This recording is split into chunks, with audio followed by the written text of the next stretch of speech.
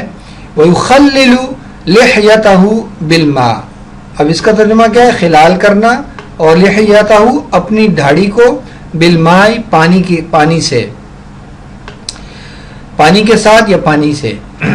یغسل وہ دھوتا ہے یدیہ اپنے ہاتھوں کو، یدیہ اپنے ہاتھوں کو، الی المرفقین ثلاثا، مرفقین کسے کہتے ہیں؟ یا نیچے دیکھ لیں دونوں کوہنیاں، وہ اپنی دونوں کونیوں کو ہاتھوں سے کونیوں تک.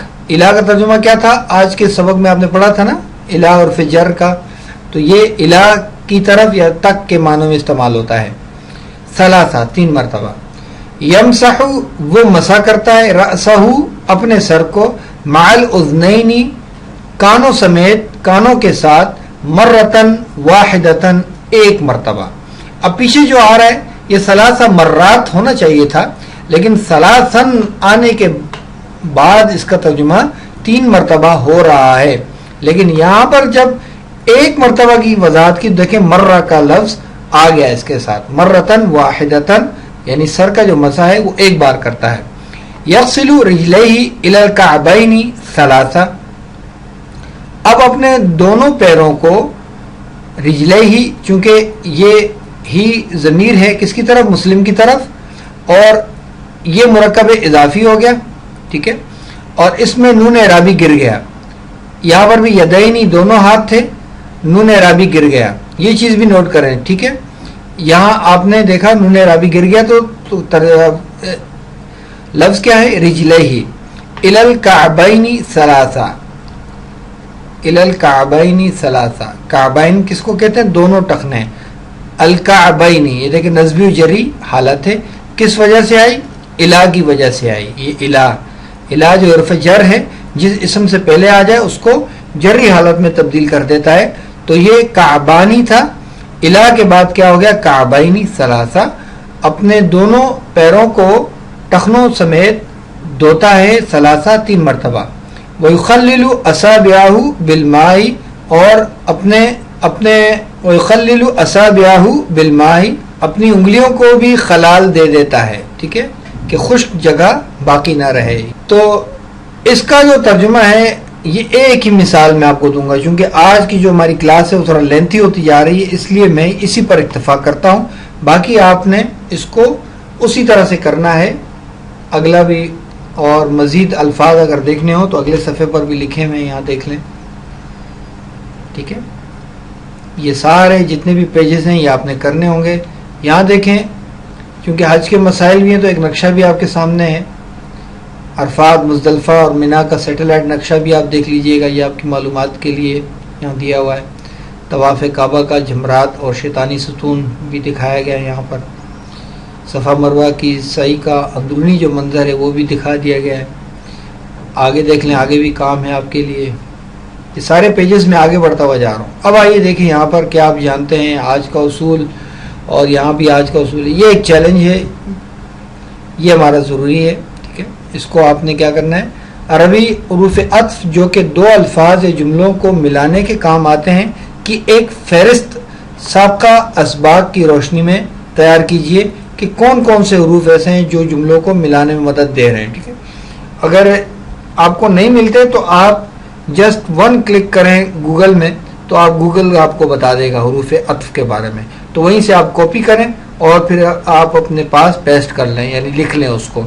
تو یہ چیزیں جو چیلنج ہے یہ آپ کے لیے بہت ضروری ہیں. اس کی وضاحت میں پہلے بھی کر چکا ہوں کہ آپ کے ایگزام میں بھی آئیں گے. تو یہ آخری پیج ہے ہمارا, اس میں آپ نے جو ہے یہ چیزیں ساری دیکھ لینی ہیں. اور یہ سبق جو ہے انٹرنیشنل اسلامک یونیورسٹی مدینہ منورہ کے عربی کورس سے ماخوذ ہے. امید کرتا ہوں کہ یہ کلاسز اور یہ کورس آپ کے لیے فائدہ مند ہوگا اور اس سے آپ بہت کچھ سیکھ رہے ہوں گے اور توجہ کے ساتھ آپ تمام اسباق کو دیکھ رہے ہوں گے. تو اپنے مشوروں سے آگاہ کرتے رہیں. السلام علیکم ورحمۃ اللہ وبرکاتہ.